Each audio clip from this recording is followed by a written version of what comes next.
Hi, everyone. Thanks for joining us for this webinar today. Our topic for today's webinar is leveraging federal funding for transmission technologies and renewable energy integration. This webinar is being hosted by the Clean Energy States Alliance. We have a very exciting panel lined up for you today. They're eager to speak with you.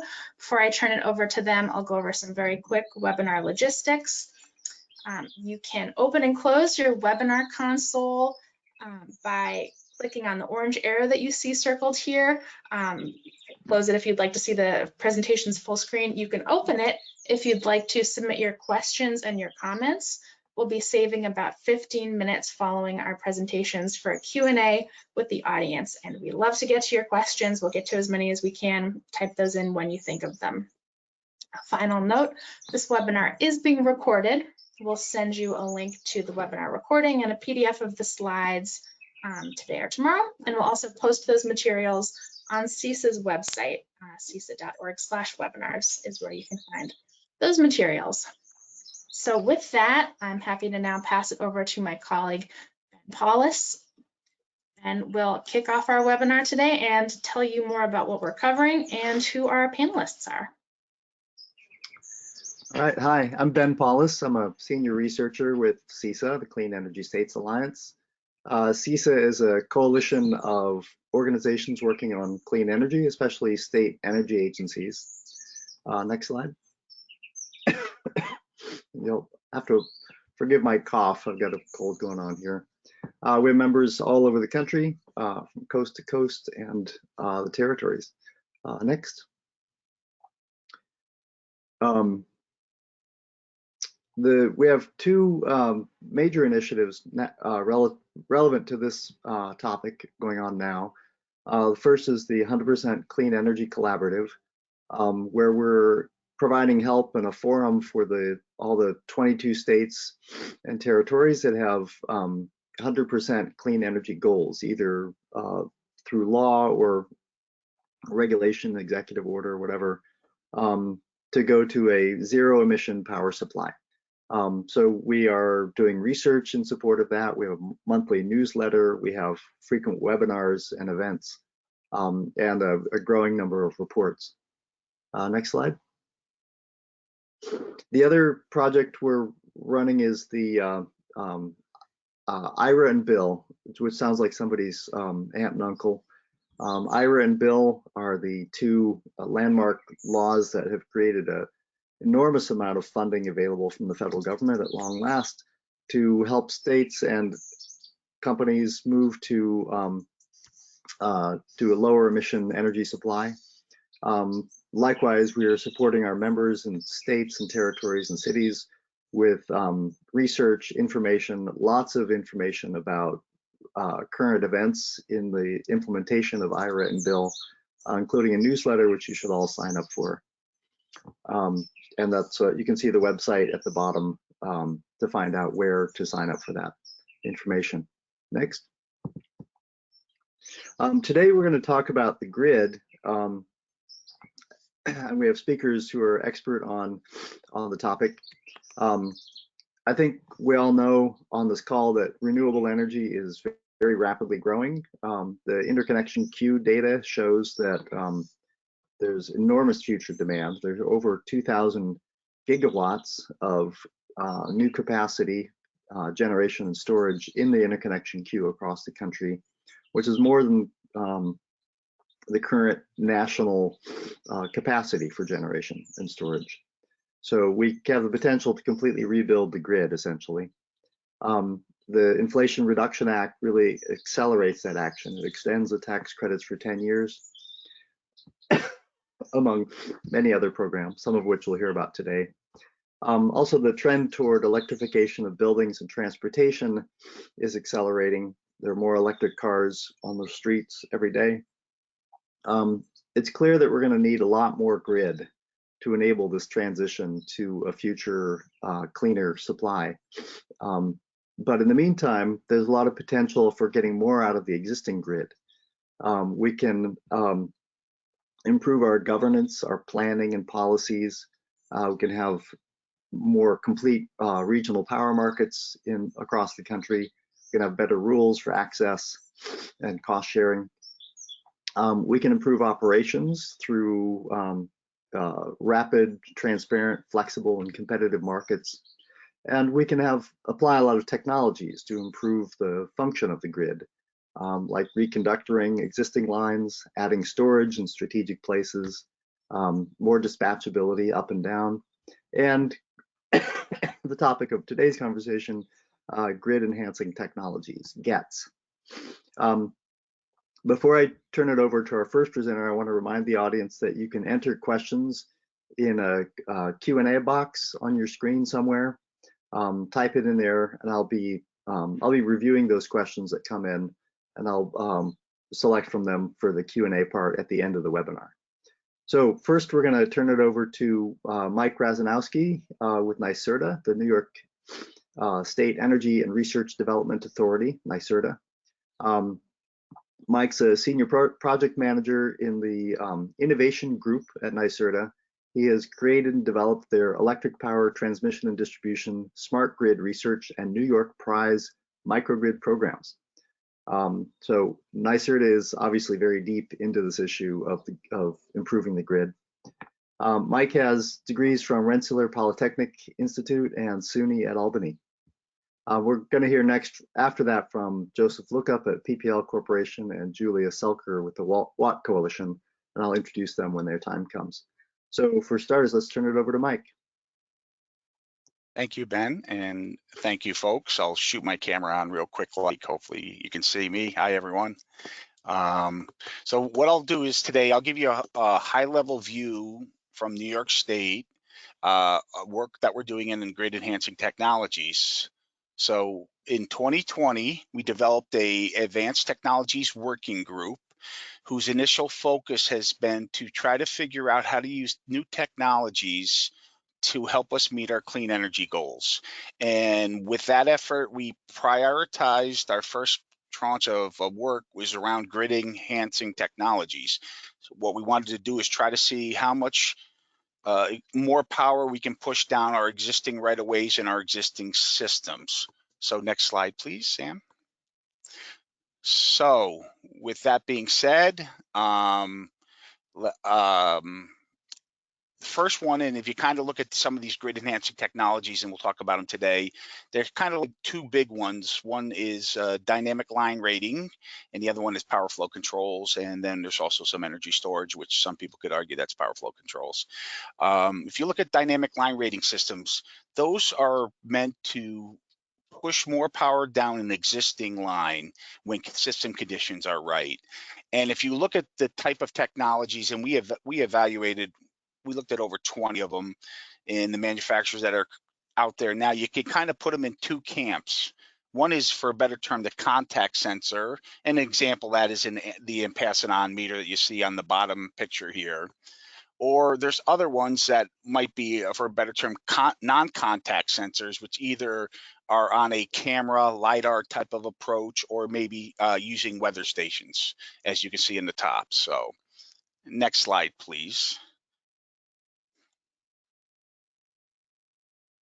So from New York State's perspective, when we started this work, we didn't have FERC Order 881, which was now requiring all of us to go to ambient air by July of 2025. So before that, we were trying to figure out, how do we want to do some type of demonstrations on these technologies. So in our state, we have a couple demonstration projects going on with one of our utilities, Avangrid. It's looking at both line vision and WinSim technologies to see where we can move more power through our existing southern tier area, and which has congestion issues, but also has an avenue for some of our wind growth in our northwestern part of the state. So that's some of the work we have going on, and that is right now the sensors are all being installed, so hopefully we'll have some better results in the future. And then if you look at historically, National Grid has looked at line vision technology, which is a LiDAR based for some maintenance purposes. You can see tree growth and other things as such. Haven't gotten into the DLR world yet. And we have some history not such successful history in developing or piloting DLR technologies. And so we're hoping to, with the AAR work that needs to happen in a couple years. And one of the biggest issues with DLR was getting to that hourly rating, and then what do you do with it, and the back office work that needs to happen to make that happen. All of that will be behind us in this FERC order, and then we hope to figure out what is the incremental cost and benefit to move. Right now we are seasonal ratings that now going to ambient, and to move from ambient to dynamic. So we're trying to figure that out as a team with our advanced technology working group.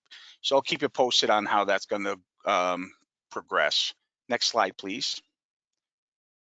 So now we're going to shift to power flow control devices, and those are devices. Some of these devices have been out there for a very long period of time. You got phase shifting transformers, which some people call phase angle regulators. You have series reactors.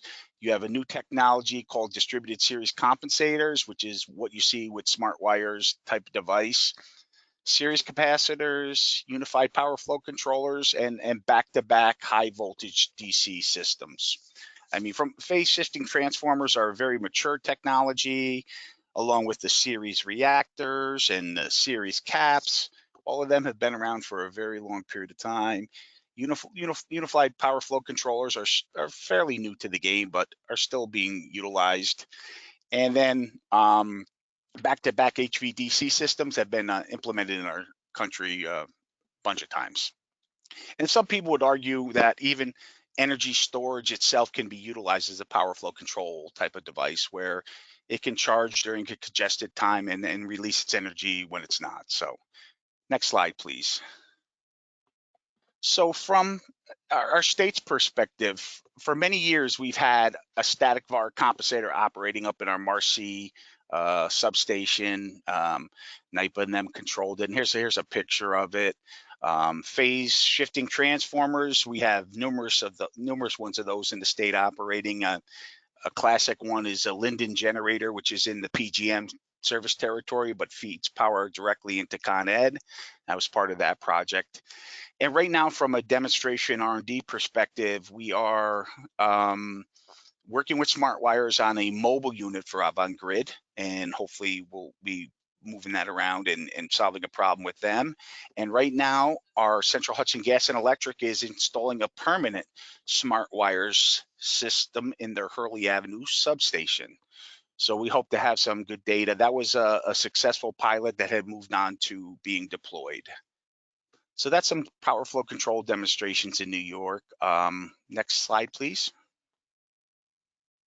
So as we discussed earlier, energy storage is now starting to be looked at as a technology that can now help us enhance our grid. And so our New York Best New Battery Energy Storage Group did what they called a SATA study, storage as a transmission asset, for New York State. And here they kind of developed some of the use cases around security constraint or voltage support, or helping with capacity. And you can see what the numbers came in to here. So with that work being done, our ATWG group, next slide, please, has commissioned a potential study to figure out how much energy storage can we put in our transmission and distribution system to help us solve, our climate, or meet our climate goals. And along with that, we're going to try to figure out how we all can agree to the modeling of them. How are we going to use these in our planning process? Because in New York State, we're kind of different when it comes to utility regulations and what they can own and not own, and how can we use energy storage not in more market applications, which we already have incentives from NYSERDA, or we have a market structure in the New York ISO, but it more as a transmission and distribution primary application. So we're trying to figure that all out with this study. Next slide, please. So if you need any more additional information, we have the Advanced Technology Working Group link here. We have 3 main task force: energy storage, DLR, and PFCs, trying to figure out how much and where and what's the cost benefit of all these things. We're working with our New York Power Authority's Agile Lab, which is helping build EMT models, doing analysis on locating some of these power electronics into the grid and see how they operate under those type of EMT scenarios. And last but not least, NYSERDA is offering up funding for GETs. We have an open round of solicitations, which we funded the demonstration projects that I discussed earlier. PON 4393 they're due October 26th. So here's a link to that PON offering from NYSERDA's perspective. So with that, next slide, please. Look forward to your questions. Thank you. Thank you, Mike. And as a reminder, people can put questions in the Q&A box, which we will get to in the Q&A section. We're going to turn now to, excuse me, Joseph Lookup with PPL Corporation. PPL runs utilities in Pennsylvania and Rhode Island. Joe's been with PPL for over 12 years and currently oversees the transmission asset management and project execution teams for the company, especially for their Pennsylvania and Rhode Island utilities. His teams are accountable for transmission planning, asset strategy, portfolio management, and technical standards for new and existing technologies. And he's going to give us a sort of a case study on dynamic line rating, one of those strategies that Mike just mentioned. So, Joe, take it away. Take it away. Yeah, thanks, Ben. Next slide, please. Just a reminder, I think Mike did a good job of explaining some of the differences or what dynamic line ratings are, but really it's looking at the local environmental conditions to get real time and really expanding that pipe or the getting more power flowing through the conductor. So traditionally, we've rated conductors through book values or tested values, so it makes a lot of assumptions, seasonal ratings, as Mike mentioned, ambient adjusted temperatures through operations, which really is a conservative way to calculate. So by using dynamic line ratings, when the conditions are right, when wind's flowing, right temperatures, you measure real-time environmental conditions, which gets us to be able to forecast accurate real-time ratings in the future. It also provides an added benefit of measuring conductor health for the assets where dynamic line ratings are utilized. Next slide, please. All right, so as Ben mentioned, we're going to take a quick look at one of our use cases and a roadmap of where we started with dynamic line ratings. So it really started late 2020. Evaluating after looking at different options and alternatives from traditional build-outs like reconductoring or rebuilding transmission lines when there is issues. So we looked through basically a timeline, as you see here, starting in late 2020, evaluating a lot of the different vendors, and there's lots of them out there that offer different options. With DLR sensors, installing them, we went right into a pilot, which we were definitely not the first ones to pilot it, but got right into a pilot format in Q4, where we were able to implement sensors on a couple of the lines. And we really got into a pilot form quickly to really be able to evaluate data. We knew there was different cases specifically, and I'll mention it here in a couple slides, but really looking at some market efficiency and congestion windows by changing generation patterns and different power flow moving through our territory. So from Q4, when we started getting the sensors installed, to Q1, we validated data working internally with our transmission planning team. In addition, with our regional transmission operator, PJM, in Pennsylvania, to validate and confirm the use cases. All through that, from a IT or backbone of the infrastructure is how it was tied in. We were working off of bringing the data back to a cloud system. As you'll see in late Q1, Q2, we moved towards evaluating or transferring that onto a on-premise system.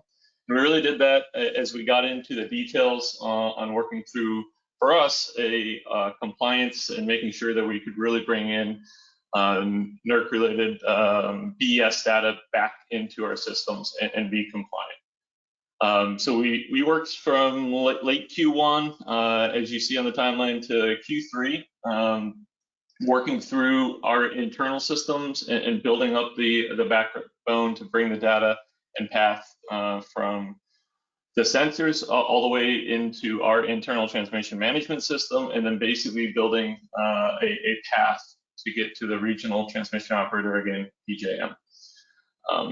Different dev cases and all before we went live into production again in Q3 2022. Next slide, please.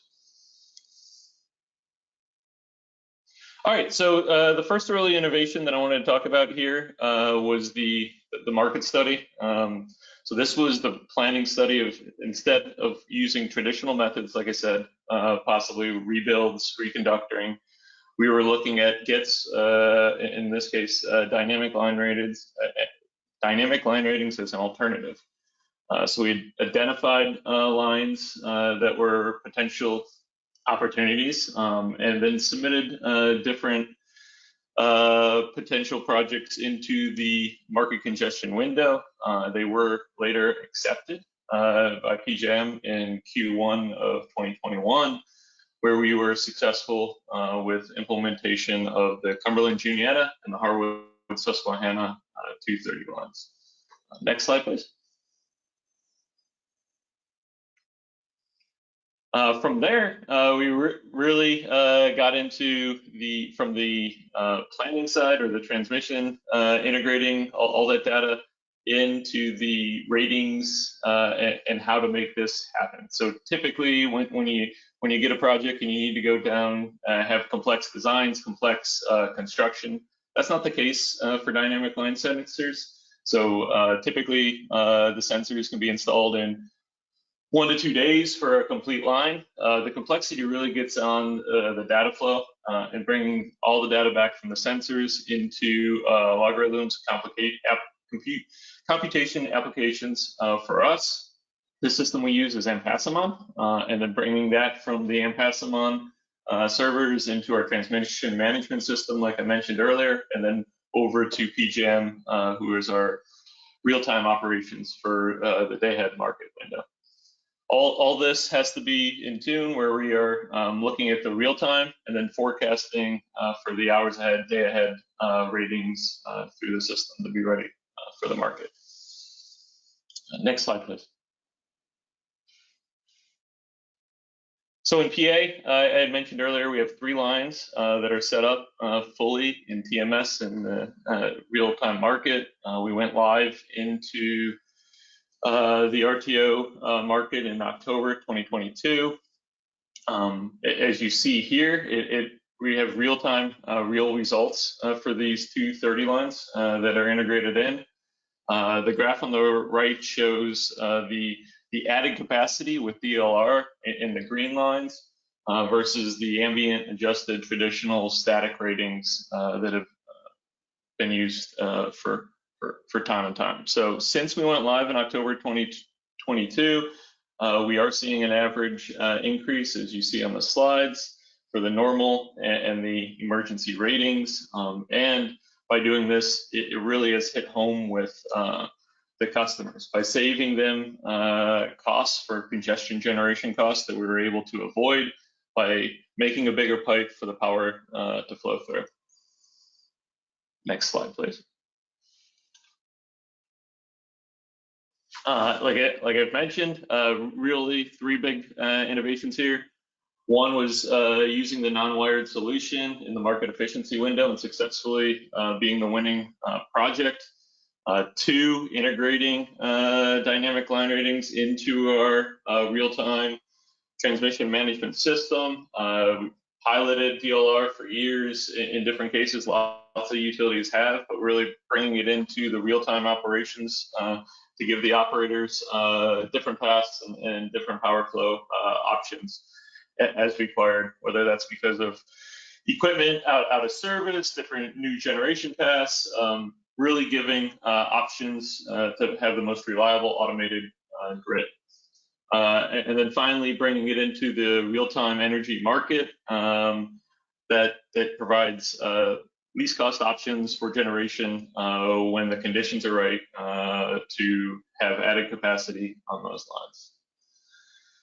As mentioned there, it is estimated to save customers over 23 million annually so far. We're above that due to existing conditions that we've seen since October, but PJM's latest studies are estimating over 23 million in savings annually on these lines that are implemented with DLR. Next slide, please. All right, so just want to talk about some of the challenges. So when we got into this, from the timeline from 2020 to 2022 when we went live, lots of different challenges along the way. Definitely trailblazing new methods in North America and in the United States.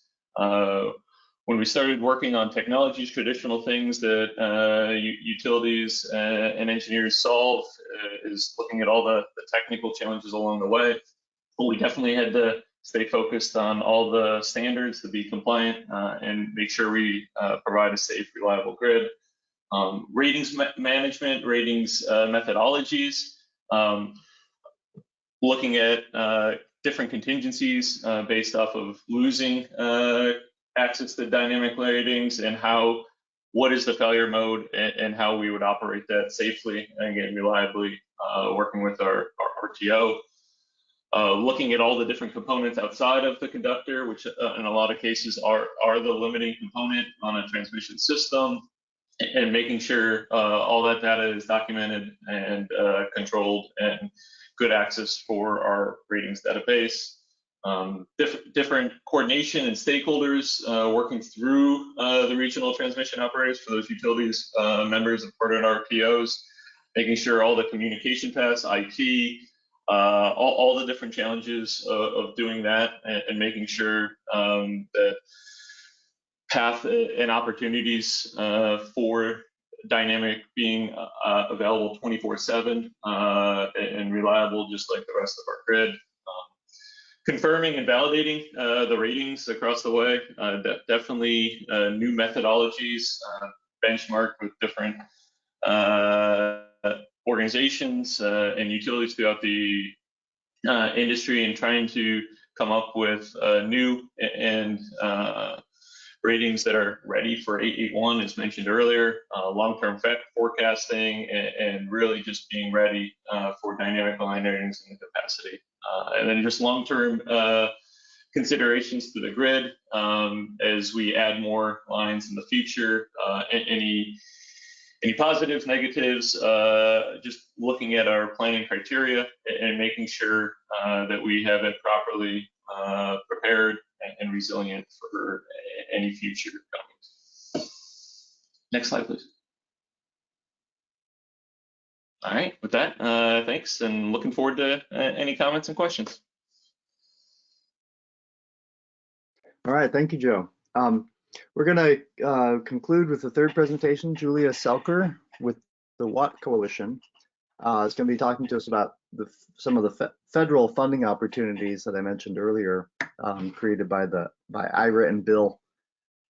Julia is the executive director of the Watt Coalition, where she leads a coalition of technology vendors and clean energy interests in doing education and advocacy around grid enhancing technologies and other transmission strategies. She has a degree in physics from Reed College and is based in San Francisco, California, out here on the West Coast. Julia, take it away. Great, thank you, Ben. I hope after Joe's presentation, everyone on this call is asking themselves how they can get their utilities to lead like PPL is, and Joe was very modest. He didn't mention that PPL won the 95th Edison Electric Institute Edison Award for this deployment of DLR. And the EEI CEO said, PPL Electric is leading by example with this dynamic line ratings project.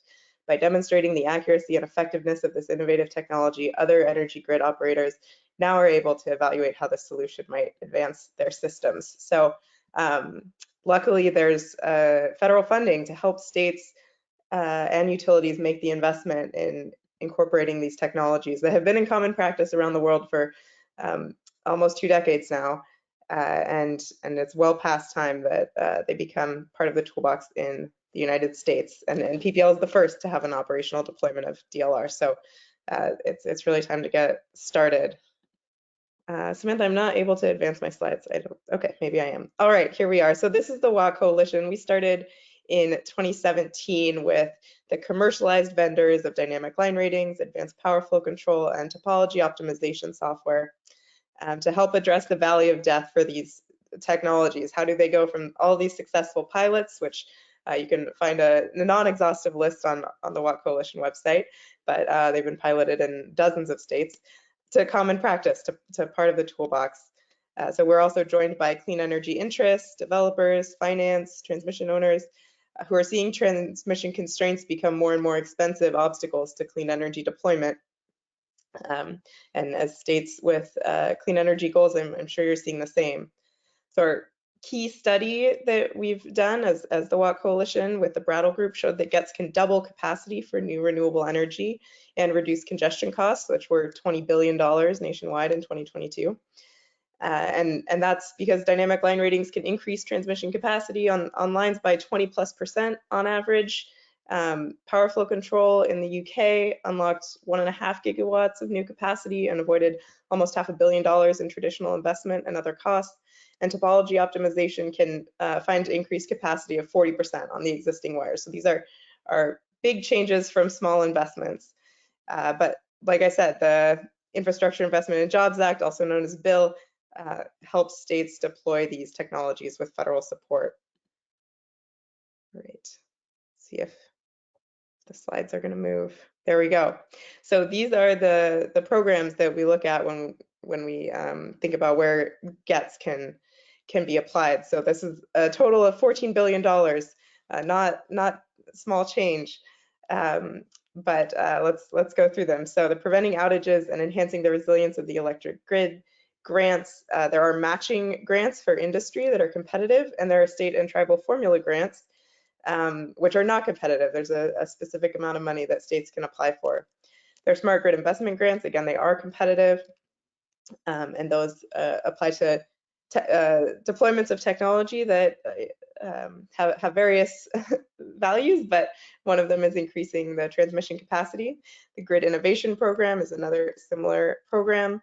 And then Energy Improvement in Rural and Remote Areas program specifically targets rural areas and can also be used for grid enhancing technologies. So the first round of awards are expected to be announced soon. And that's for the first 2 years of funding out of a total of 5, but new opportunities are expected at the end of this year or early next year. So please keep an eye out for these. And then let's talk about how states can do some groundwork to make sure that that you're ready to put forward some meaningful proposals and impactful proposals. So the states are the grantees in the formula grants, that's for 0101D, the Smart Grid Investment Grants, the Grid Innovation Program, and the Energy Improvement in Rural and Remote Areas Program. So to put forward a grid enhancing technologies proposal, you really have to partner with both a technology vendor and a utility to identify needs and impacts and what stage the utilities are at in adopting these technologies. So I really encourage you to do that groundwork, find out what's feasible and what makes sense as a first step with these programs. Utilities are the grantees in 4101C, that's the competitive side of the resilience grants, and then the Smart Grid Investment Grants and also nonprofit utilities can lead in the rural investment grants. So if you're a public utility commissioner or have another oversight role over the utilities, please push them to pursue funding. Multiple states opened, or public utility commissions opened dockets asking their utilities, what are you doing to pursue the federal funding that's available? You can write letters, obviously, but the partnerships are really key here. And just an example, we didn't talk very much about topology optimization software, but this is software that looks at all of the grid assets, the generation, the demand, the constraints, the outages, and can automatically find grid reconfigurations, which are flipping a switch between, flipping a circuit breaker, opening or closing it, splitting a bus. These words, I don't totally know what they mean, but there are small interventions that are very low cost and change the flow of power over the system and can get around constraints. So say that you want your utility to use topology optimization software. The grants that I've listed can cover the upfront cost in staff time and software integration and process updates, and then put this tool in the toolbox for grid operators. So there's some great examples of how topology optimization, especially in extreme weather situations, can resolve constraints and deal with outages and increase transfer capacity. So really encourage something like that in a grid innovation grant, collaborating with the utility and or RTO on a proposal to incorporate topology optimization into their systems. And that's not like dynamic line ratings or advanced power flow control. Then you're looking at a specific location, a specific application. Topology optimization, you have a tool that works across your grid. Not that you shouldn't pursue all of them, but just using that as an example. So there are a few other things, I think I have a little more time here, that states can do. Other leverage on grid optimization. So FERC has 2 orders that include grid enhancing technologies, Order 881, which is about managing transmission line ratings, and Order 2023, which is about interconnection process updates. So when your utilities are upgrading their systems to use ambient adjusted ratings, which are based on ambient temperature, I'd encourage you to ask them, well, what additional work would it take to update your systems to use DLR and feed 2 birds with 1 seed, as it were? Because whenever there's a change going on, you've really cleared the first hurdle. So let's make the most of it. And dynamic line ratings still double the incremental benefit from AAR. So the wind speed is really the key thing that cools the lines and increases transmission capacity. So you see a lot more benefit from DLR than AAR. And utilities should be ready to use that when lines are congested. In Order 2023, as written now and just released at the end of last month, utilities have full discretion on how to evaluate and implement the transmission technologies. So at this point, it really looks like it's down to the state oversight to make sure that the RTOs and the transmission owners are doing that meaningful evaluation of these technologies and fully incorporating them in the processes. And then beyond these FERC orders, there are other good examples that you can push for. So in MISO, they just launched a congestion reconfiguration process that's driven by grid users. So the user identifies the reason for their persistent curtailment, for instance, and says, oh, if we split this bus, again, using topology optimization, then the curtailment goes away and system-wide costs go down. And then they present that to MISO and the transmission owners. MISO and the transmission owners evaluate that. If they find, again, that the system-wide benefit is worthwhile, then they will implement that reconfiguration due to congestion costs to mitigate congestion costs. So this process is brand new, very exciting. I mean, it's been in development for a couple of years, but it's brand new to be launched in full in June. And Southwest Power Pool has a similar process that they're considering. And we think that there's no reason why it couldn't be applied across the country. ERCOT also evaluates dynamic line ratings in their economic transmission planning, and other regions could use DLR and other GETs in the same fashion. So encourage those changes. And then finally, I mentioned this study that the WA Coalition led that looked at the Kansas and Oklahoma grids, and that's where we found double the capacity for new renewable energy. And if states have R&D programs or study programs, and there are also federal programs that would support studies, you can find out exactly where GETs would have to be deployed to unlock similar benefits in your communities. So the grants I talked about are primarily aimed at deployment, but studies are also useful and can show the utilities what's on the table and show the regulators too, of course. That is all I have to say for now, but yeah, excited for the discussion. Thanks, everyone. Thank you, Julia. Thanks for the presentation and for all of our panelists today. Just to make sure everybody knows, the PowerPoint, a recording of this webinar will be available on the CESA website, cesa.org, CESA.org. I'm not sure how long it takes to put it up later today, maybe, or tomorrow. Excuse me. We do have a number of questions. We've had over 200 attendees today, so that's a good turnout. And I've been sort of distilling some of the questions down. One question I have is about the costs. How do the costs compare for some of the different GETs you've been talking about, like dynamic line rating versus phase shifters or storage or whatever? You know, what do you find is the most cost-effective metric measure? I mean, Mike or Joe, do you have a guess at that? Joe, do you want to answer that? You're a set manager. Yeah, I mean, I think it depends on, not to have a cop out, but I mean, it depends on the application and the system need that you're trying to solve. There's a lot of benefits in all of them. I'll speak to the dynamic line case that we talked about. I mean, it was basic. If you're just talking about for the specific line itself, it was about $250,000 to implement dynamic line ratings. Versus reconductor or the rebuild, which was an alternative we evaluated, which was about $50 million. So you see the difference in the cost for the capacity of adding for that need, the congestion difference. I will say that, I mean, there is some cost on the IT infrastructure up front too, but once you get that set up, it really is that line by line case for dynamic line ratings.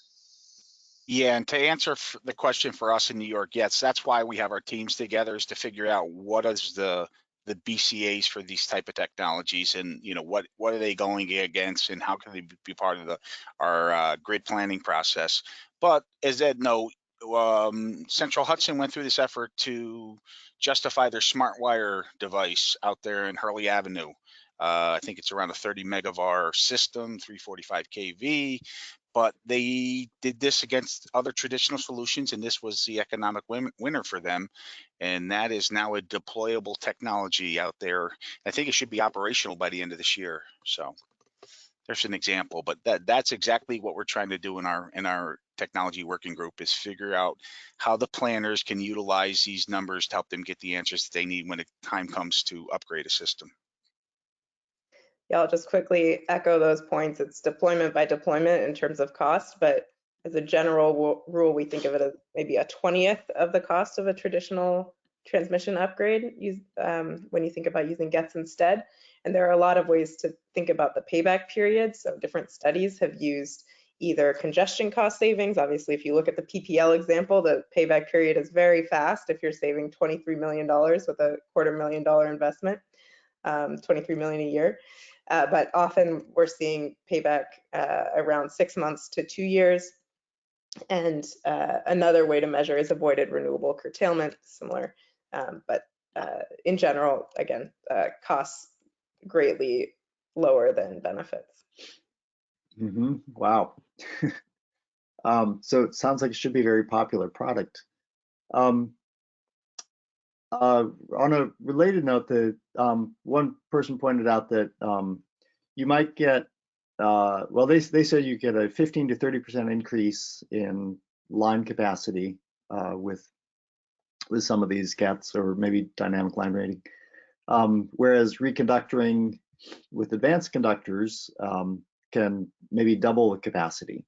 So you get a lot more out of it, but I imagine it costs more. So what do you think about that trade-off between reconductoring and GETs? I will definitely look to the technical folks to chime in here, but generally, sometimes advanced conductors are the way to go, or reconductoring, and some GETs are the way to go, and rarely maybe would they solve exactly the same problem. The nice thing about, or the reason, there are a few reasons why we put the 3 GETs technologies in their own category. And one of those is the incentive barrier that they have, that utilities in the United States are looking at a cost of service business model where they make their money based on the capital expenditures. And with reconductoring, you see a higher capital expenditure, and the utilities know what that looks like on their balance sheet, and they've done it before. So it's kind of an easier sell for them to use that solution, whereas a grid enhancing technology, like Joe said, there's some upfront operations costs, and again, it's a really small capital investment, so it doesn't pencil out quite the same way, and there's this structural incentive block. So that's why we put them in their own category mostly. And then also gets a redeployable. So once you've reconducted a line, you've reconducted that line, but if you put dynamic line ratings on that line, and then a different upgrade makes it so that that line is no longer the constraint or no longer congested, you can move those sensors to a different line and have the same benefit. So a little difference there as well. Yeah, advanced conductors are a technology we're looking into also as a group, and figuring out how does that fit in the portfolio of solutions for what is needed for our state. So it's a function of, where's the renewable growth? How big of an upgrade do you need? What type of and I agree with Julia that we realize that DLRs and PFCs just can be other things that are added to any other line upgrade to get that incremental additional benefit out of it. Yeah, I agree with, they said pretty much everything. I mean, you can, it's really looking at the need again. So what do you need for load? What do you need for generation pass, and making sure you have the right choice. And sometimes it's potentially even combo solutions of all of them together. But yeah, PPL is investing into high capacity conductor also. So it is definitely a good alternative. Mark's vision. All right. One other question. I wonder if we could look at the difference, some terms you mentioned between dynamic line ratings and ambient air ratings. So an ambient air rating, I assume, means like just air temperature. Like a line rating may change depending on air temperature. And dynamic will take in more variables into account. So does that mean that lines have higher ratings just when the air is colder? When it's, does it change by season? Are they ratings higher in the winter? And conversely, does this do much during hot peak demand periods? Like when it's really hot and your line rating may be lowest, that's also the period of peak electricity demand for air conditioning load. And are there different strategies? Does DLR help with those peak periods, or are there different strategies for that?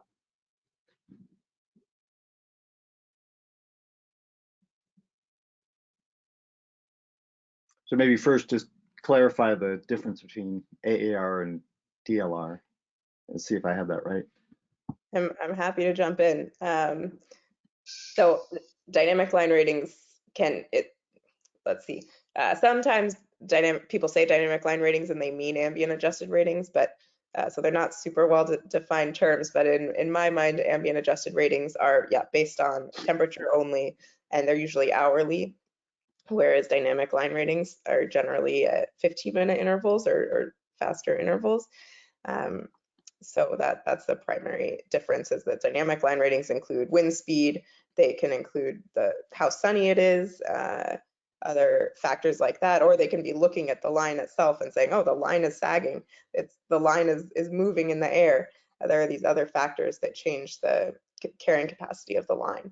And I do have one example of what you asked about in summer and winter, and I'm trying to confirm this, but in one study of DLR, they actually found a higher average increase in capacity in the summer, and I assume that that's because that area was using seasonal ratings and assuming it was going to be really hot in the summer. Yeah, they found 9 to 33% increase in the winter and 26 to 36% increase in the summer. This is from a summary that the Idaho National Lab put together on case studies of grid enhancing technologies. So I don't have the full study in front of me, but generally using seasonal ratings is good. It means that you're taking into account the fact that it'll be colder in the winter. If you're using static ratings year round, or using the summer or assumed summer limits in the winter, yeah, you're missing out on a lot. But in this example, you can see how dynamic line ratings are even more impactful in the summer. So. Yeah, and if you look at the calculation, that IEEE calculation, Ben, it really is, it does take into account temperature, but also it assumes a wind speed. I forget what it is, 2 meters a second or 3, something like that. So if you have something greater than that, that's is where you can eke out that additional benefit. And uniquely in New York State, it happens to be where our wind turbines are located too. And that's where a potential congestion issue. So as the wind speed increases, the wind turbine outputs increase, the DLR might be able to allow that line, which everything in our state flows down to New York City, to increase based on that wind speed.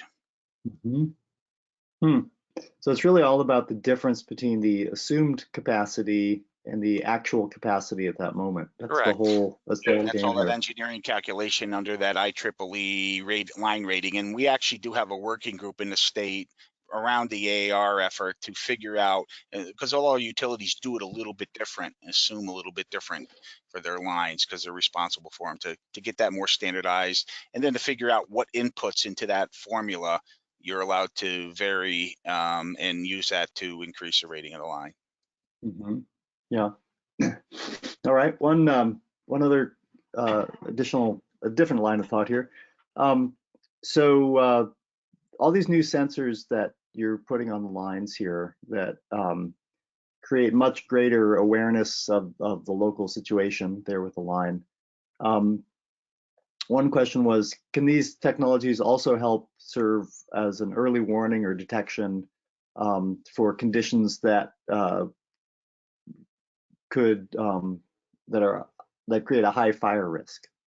That's a very big deal out here in California, and as we just learned in Maui. If you've got all these sensors on the lines doing ambient monitoring, can we use that to detect fire risk as well? I can give a short answer that I know that the DLR members of the WATT Coalition do offer services like wildfire monitoring. But the WATT Coalition really focuses on the capacity expansion, so I'm not an expert there, but you're right. Yeah, if you have a camera pointed at the line, you can see more. You can see whether there's something obstructing it, and some DLR is done through the fiber optic cables that are strung with the lines, and those are good temperature sensors, so you can tell if there's suddenly a unexpected and localized heat source. That would be easy to detect with that in place. All right. Excuse me. And I think mostly what we're talking about is transmission lines, but can these approaches also be applied to distribution lines for better distribution level monitoring and controls? Yeah, you absolutely could use some of these on the distribution system. PPL we've actually implemented on some of the distribution lines too in the last year for additional capacity. Yeah, New York State, we're doing the same, and we also work with a company called SwitchSource, which has very similar power flow technologies for the distribution level applications. So we have some projects going on with them, and it is, proving them out too. So yes, some of these technologies can work their way on down through the distribution or sub-transmission systems. So, one key point of this is to avoid overloads, right? So are overloads more likely to happen at the transmission level or the distribution level? Do you have like a circuit that gets really hot certain times, or where do you think you'll see more reaction? Joe, you got that, or you want me to answer that? It can happen anywhere, right? It depends on what's going on. Yeah, it could happen. I'm a transmission guy, so I'm going to say transmission, but it definitely can happen on transmission or distribution. In fact, with our DER growth, it's probably happening more in our distribution system right now, because we have feeders getting filled right up with PV and such. So they're getting to their max capacity to host. There's probably a lot more of those, but we also then roll it up to our bigger line issues too. So it just will happen all over the place. To be honest with you, we see most of our growth in our sub-transmission system when it comes to DERs, and we need some upgrades there too. So there's a whole litany of upgrades in New York State's utility portfolio that's happening with our CLCPA work and our grid planning and our phase 1 and 2 transmission and distribution planning efforts. Yeah, with renewables or electrification that's going on, we definitely see it's critical for distribution, and then obviously sub-transmission, like Mike said, and is critical for future investment.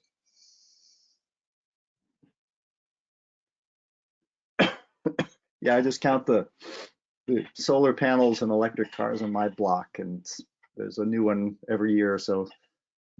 Can only imagine what's going on to our local wires. Oh yeah, one other question, kind of a regulatory question. Are there, Julia, you mentioned some FERC rules, FERC 881. Are there other existing market rules that prevent incorporating some of these GETs, like topology optimization rules, maybe at the RTO level or state level? Yeah, there aren't rules that I know of. It's just a matter of whether these things are in common practice, whether the systems can incorporate DLR. So Order 881 required all of the RTOs to prepare their systems to accept dynamic line ratings, which is exciting. But yeah, it took that requirement for that upgrade to happen, assuming that it happens by 2025. Everyone has committed to do that. Yeah, so it's really just inertia that it comes down to when these technologies aren't adopted. And the Belgian dynamic line ratings were widely deployed in Belgium starting in 2008, and a Belgian testified at FERC at a technical conference about that change, and he said when they first started deploying them, everybody looked at him like he was crazy, all the engineers, and that now every time they run into congestion, they ask, what about dynamic line ratings? So, that it's been a while in Belgium to have that transformation, but that's the kind of thing we're hoping for in the US, where once folks are used to these tools, once they understand their value, their limitations, it'll just be a tool in the toolbox. But the thing is that if the tool isn't put in the toolbox, you can't open it and find it there. So, you have to have the topology optimization software downloaded and you have to know how to use it if you're going to run into an extreme weather event when you're looking for options to avoid load shed or to deliver more power. And to add to that, Ben, I mean, every ISO or territory has different economic reasons why, or economic conditions why they're doing things. In a fully integrated utility, you might have some different economic drivers than in a non-fully integrated regulated environment like ours, in New York State, where, wherever you are, I mean, some people are getting paid for congestion. So it's in their economic interest to have congestion. Some people are paid per the amount of capital they deployed. So it's in their economic interest to deploy capital. So you look at where the economics are driving these decisions, and then you can understand why some technologies are moving forward and other ones aren't. So there's some drivers from a market standpoint. And if it's not economical, it's not repeatable. So when it comes to any new technology, that needs to be part of the equation, and that's where everything I see is different. It's not a function of the technology working or not. Is can you economically justify it, or does it make good business sense for you, which might be a different answer. Yeah, and it depends on who it saves money for, because saving money for one person is losing money for another person. Exactly. You Yeah. know, and who is it making money for? And that's Right. really where some of these things need to change. Right. Yep. All right. Well, I want to thank all of our panelists for the presentation. Now we know a lot more about the grid and how to enhance it. To find out more, you can look at our website, CESA.org, and especially the Watt Coalition website, which we don't have on the screen. Julia, what's the Watt Coalition? I think it's just wattcoalition.org. Is that right? Oh, sorry, you're muted here. It's watt-transmission.org, but if you Google Okay, Watt, sorry. we'll pop right. Watt-transmission. Great. Yeah, and be sure to sign up for our mailing list for future CESA webinars. We have 2 or 3 a month at this point, and some upcoming topics we have on equitable solar development in Minnesota and manufactured homes. Webinar for funders and donors, how to support equitable solar power, and a third one on LMI solar and storage, which is a case study also from New York coming up in September. So thanks again for our panelists, and thank you for the audience for tuning in. Take care. Bye-bye.